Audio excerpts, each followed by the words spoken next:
Hello and welcome to another episode of Wednesdays with Woody, where we interrupt a wild Wednesday to bring you this hot-ass mess of a show. It's Wednesdays.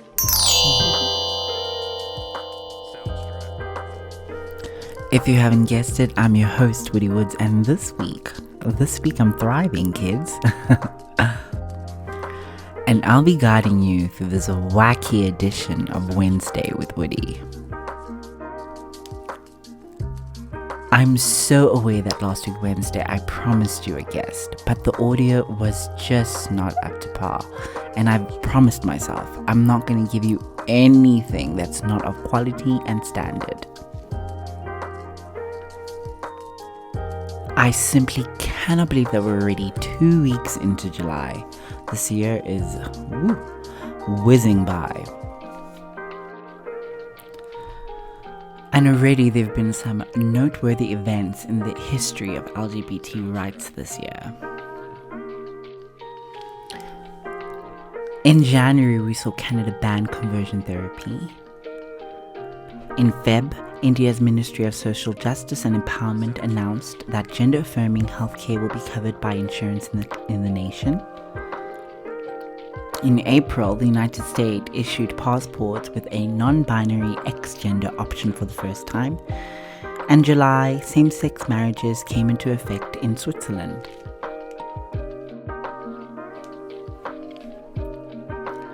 I mean, those are just some of the noteworthy advancements that have happened this year regarding LGBTQIA+ rights in history. It's good to see that some changes taking place and that some advancement in addressing the horrific history that has plagued the LGBTQIA+ community for who knows how many years, millennia maybe. Maybe not even millennia. I think that's a bit of an exaggeration for my part. Thousands of years. It's good to see that actually we're moving forward. We're repealing some laws. We're changing legislation. We are addressing, at least at a systemic level, the gross homophobia that has befallen LGBTQIA+ peoples.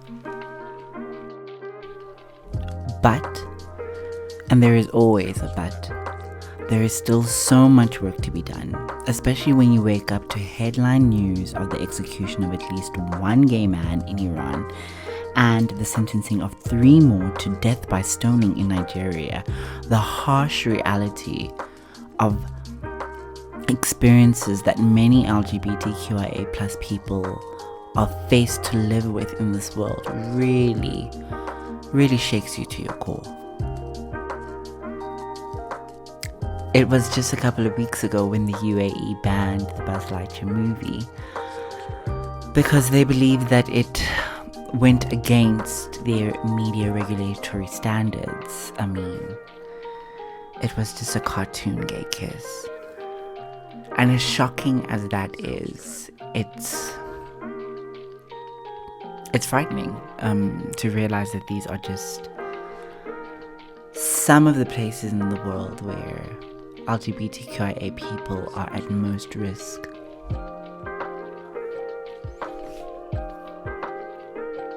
This reminds me of a time when myself and Ryan were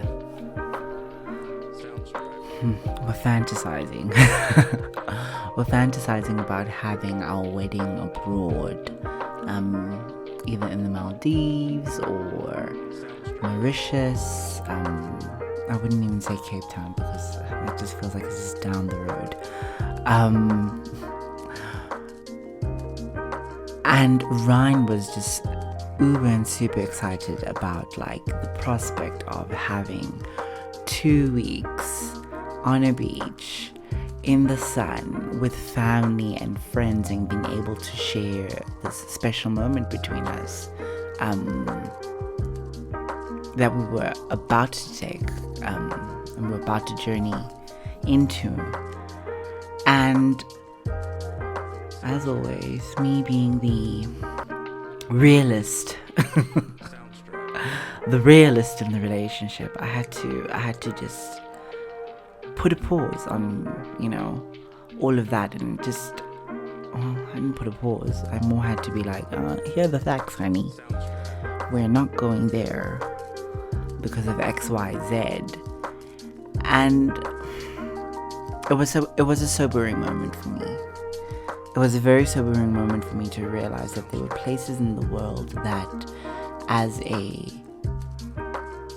gay man, I could not travel to freely and express and show the love and care that I have for my partner,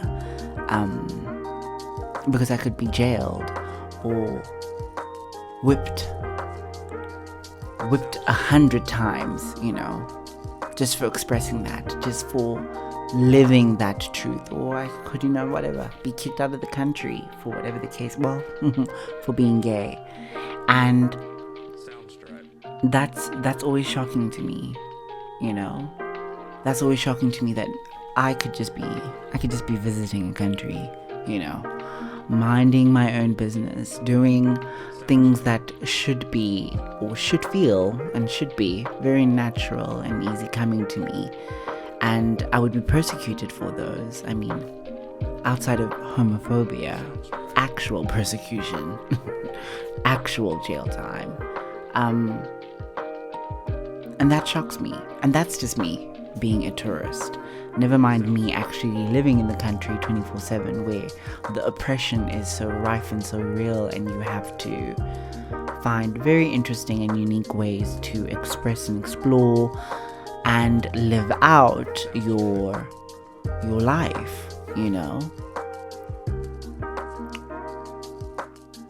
It's scary. It terrifies me. It really does. I mean, yeah.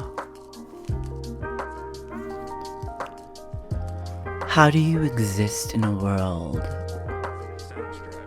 How do you exist in a world that would have you dead? Damn, Woody. You always have to take those hard-hitting topics.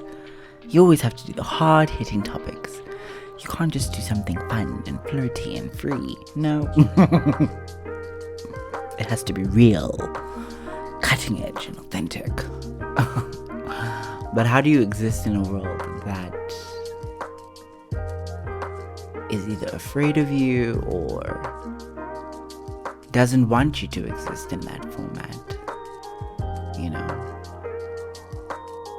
It's so sobering. And it's really difficult to think that there are people who live under these conditions, especially because I've lived my whole life in a somewhat free state, free to be who I want to be, free to love who I want to love, outside of the societal framework, from at least a legislative framework. I've had those freedoms and those rights. But in countries where this is not the case, it's shocking. It's hard. It's not even shocking. It's just hard to fathom, hard to think about it. And that's just LGBTQIA plus. Well, no, not the full spectrum. That's just gay and lesbians, as an example. What happens to the rest of the spectrum? What happens to trans boys and girls? No, man. It's a lot. It really is. However, in exciting news, while I was scrolling through the socials, I came across this very interesting story of this man who was giving birth in Atlanta. And it was very heartwarming and just giving you those good feels.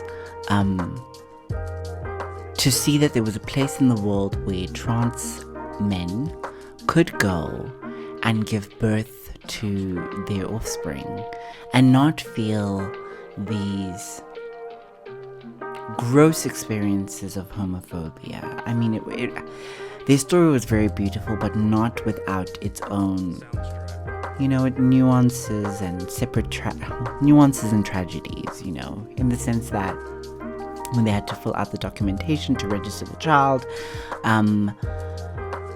the man had to put his details down as a female, which wasn't the case. He has transitioned.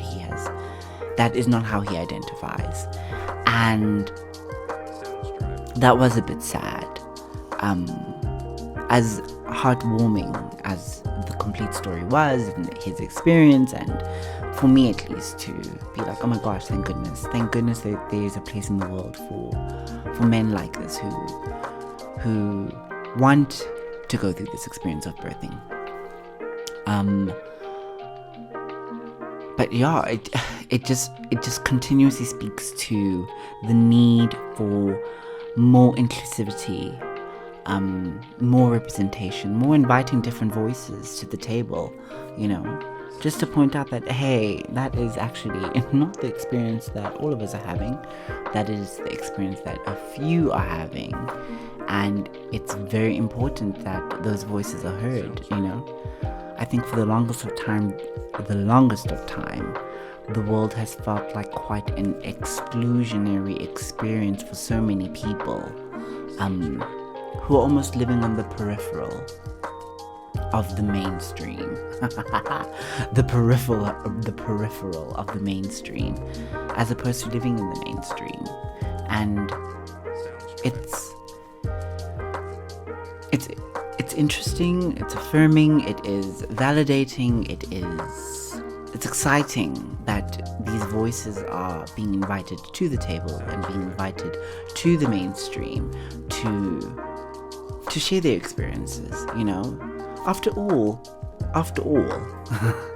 when it's all said and done, we're all human. We're all on this planet, as I've said before, on a rock, traveling through space, rotating around the sun.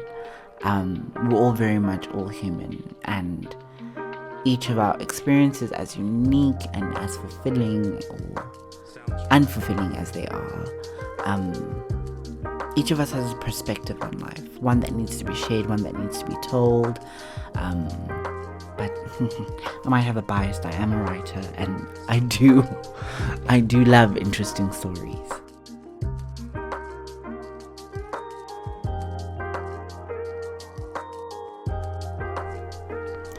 And that, my loves, brings us to the end of this week's session of Wednesdays with Woody.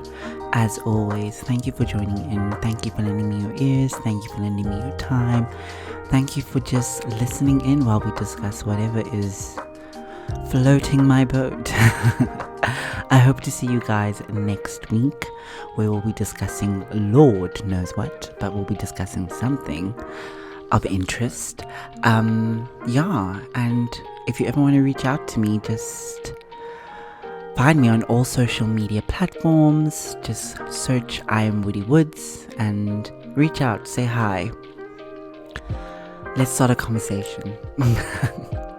Until then, ciao.